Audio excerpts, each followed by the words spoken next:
这绝对是史上最强的千年结界风水大局。传闻西藏的地图犹如魔女仰卧，这12座宝塔犹如钉子，牢牢钉住了魔女前身。难道地下镇压着魔女的传说都是真的吗？这背后究竟隐藏着什么惊天秘密？本期探场就带你揭开西藏之魔图风水大局背后的真相。西藏的神秘之事巨多，传说它是离神最近的地方，如今更是成为了举世闻名的朝圣之地。但就是在这个神圣的宝地，这数千年前也传闻着有妖魔兴风作浪，并将这里搞得乌烟瘴气。因此早在松赞干布时期，西藏各地就开始大搞寺庙和佛塔的建设，希望借此来镇压为祸人间的妖魔，保佑藏地安定太平。这段历史本该被尘封于地下，但是就在1990年，西藏自治区文物委员会发现了2片极为特殊的唐卡，这便是最著名的西藏镇魔图。这张图尽管时隔1000年，其色彩依旧十分鲜艳美丽。图中的美女呈仰卧状，并且双腿微微弯曲。如果仔细看魔女的全身，这各处都有精细的图案，有些会有气势恢宏的山川河流，而有些会有各式各样的宫廷寺院。直到现在，用卫星地图来看西藏，依旧可以看到一副魔女的形状。而魔女身上的寺庙大有作用。据史料记载，传说在数千年前，西藏的风水十分险恶，到处都是凶险灵异之地，原因是地下沉睡着一个罗刹魔女。难道这些宝塔真是用来镇压罗刹魔女的吗？在佛教当中，这罗刹是恶鬼的总称，而这罗刹女则是吃人的女鬼。传闻西藏共有8大罗刹和72罗刹女，其个个长得青面獠牙，面目狰狞，一张张血盆大口，吃人不吐不透，全都是人见人怕的怪物。总之是只要出现罗刹女，就代表这是不祥之地，一定要尽快镇压魔女，否则必将鸡犬不宁。而西藏自古就流传着这样一种传说，在最早人类诞生之前，天山雪域曾有一只猿猴，受到了观世音菩萨的点化，为猿猴开启了灵智。于是他便潜心修行佛法，直到突然有一天，这魔女突然闯入雪域，看见了这只猿猴，并因此对他一见钟情，最终哄骗猿猴与其相爱，并告诉他只有这样才可以保学业安稳，否则日后此地必定生灵涂炭。而佛家本就提倡慈悲为怀，所以猿猴听到后顿感后怕，担心这魔女所说成真，于是就立刻去请教观世音菩萨。在描述了魔女的事情之后，就问自己应该怎么办。然而菩萨在沉思期间，果然看到了未来魔女在为祸世间，于是便和猿猴说，这罗刹女登门求爱，也许是上天之意，你能和她结合，繁衍人类，对于世间来说也许是件善事，对你来说也会是一件功德。这猿猴听了菩萨的指点之后，便与魔女成亲生子，一共生下6个孩子，经过了数千年的繁衍进化，最终成为了西藏的当地居民。但就在猿猴死后，这魔女又开始为祸世间，这才便有了西藏镇魔图的故事。这是中国第一位女风水师布置的西藏风水大局。据说她用12根镇魔钉牢牢钉住魔女前身，造就了世界上最强的风水结界。那么她真有那么厉害吗？公元前7世纪，大唐皇帝为保与吐蕃不再交恶，于是便让文成公主作为政治的牺牲品，远赴吐蕃国和亲，并嫁给了当时的首领松赞干布。传说这位文成公主博学多能，绝非一般的女流之辈。她不仅精通阴阳五行，更是擅长玄学风水之术，甚至被誉为唐朝第1女风水师。就当和亲的队伍刚刚进入到西藏的腹地，这文成公主就觉得地形高低起伏，让人觉得很不舒服。难道是这里的风水出了问题吗？后来经过外出勘测，根据80种五行算观察法，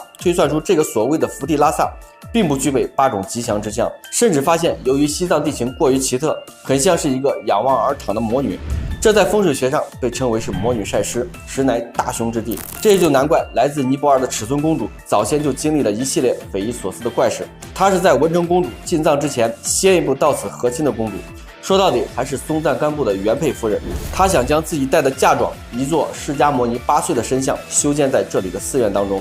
但是就在佛像修建的第2天就会被无缘无故的推倒，这修复之后还是如此，这佛像怎么也立不起来。这尺尊公主也因此很苦恼，如果佛像立不起来的话，也就意味着她是不祥之人，会受到吐蕃人民的排挤。后来文成公主到了西藏之后，作为原配的尺尊公主就曾多次去排挤她，而就当她得知文成公主其实是一位风水师之后，竟然厚着脸皮前来道歉，并虚心请教立佛像之事，希望她能帮助自己。在有先前勘测西藏地形的经验之后，这文成公主很快就找到了问题所在。她利用五行推算法推断出，这拉萨卧塘湖乃是魔女的心脏，这湖水则是魔女的血液，而修建佛像的红山正好在魔女的脉络上，所以此地在风水学上来说，对修建佛像十分不利，这才造成了佛像总是被推倒。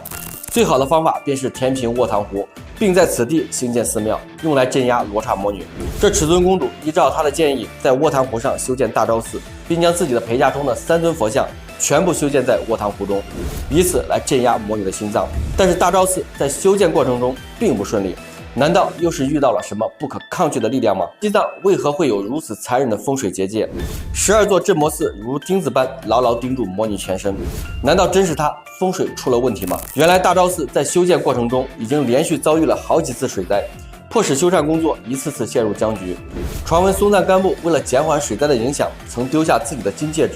向上天许愿保佑工程顺利。谁知这戒指刚一沉入湖底，竟然霞光四射。所以松赞干布就觉得此地非同一般。而对于发生的数次水灾，文成公主解释道，由于只镇压了魔女的心脏，才会出现水灾摧毁寺院。如果想真正解决这个问题，就必须要先把整个卧塘湖填平才可以。为了节省人力填湖，文成公主使用了大量的白山羊去驮土。之后，为了纪念这些白山羊，便在大昭寺竣工的时候建造了一只金色羊雕像，并取名为惹萨，这意为这是片白山羊建起的土地。传说在大昭寺寺庙内的墙壁上还天然形成了一只山羊图案，被当地藏民认为是菩萨显灵，直到现在还经常有信徒常去参拜。还有一处被认为是佛教信徒们的天堂，那就是在红山上的布达拉宫。有人说，就是为了镇压罗刹魔女的主心骨所建造的。明白了罗刹魔女并不是这么好对付，于是文成公主又想到了用12颗钉子牢牢钉住魔女全身的方法，借此来改善西藏的风水大局。所谓的钉子就是镇魔寺庙，于是吐蕃各地就开始大兴寺庙。这种寺庙共筹备了12座，这便是中国最强的风水结界12镇魔寺。与此同时，又在其他煞气较重的地方修建了许多大大小小的寺庙，用以改变周围的风水大局。这当中就有这么一件怪异的事情。传说在运送一座释迦摩尼像前往大昭寺的时候，这佛像在半路上越来越重，直到拉佛像的车已经完全陷入到泥土之中，这无论如何也拉不动。这松赞干布就认为这是天意，所以便在此地建了一座寺庙，这也就是小昭寺的由来。从风水学上来说，这些特殊的位置建立的寺庙已经彻底改变了西藏的风水，将原来的大凶之局经过调和之后，变成了如今的大吉之象。